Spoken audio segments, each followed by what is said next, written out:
কোথাও পালিয়ে যাবার জায়গা নেই। কিভাবে থাকে, যেদিকেই যাই না কেন ঘুরে ফিরে সেই পৃথিবী তো। দুদণ্ড শান্তি পাবার নেশায় কোনো মালিনীর বাগানের রাত ফুল হব কেন? যদি পাই বাগান হবার আশ্বাস,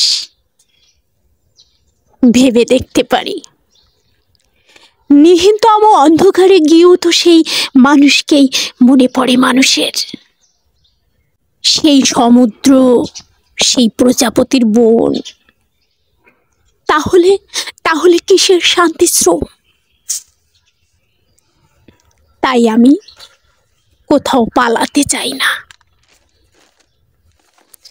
আমি বরং এই ভেবে ভালো থাকি, হয়তো অন্য কোথাও থেকে পালিয়ে এখানে এসেছি, যে জায়গাটা পৃথিবী থেকেও ধুরন্ধর। তাই কিছুটা চালাকের ভান ধরে বেঁচে থাকি। পৃথিবীর সাথে এখন আমার শুধু থাকা খাওয়ার সম্পর্ক।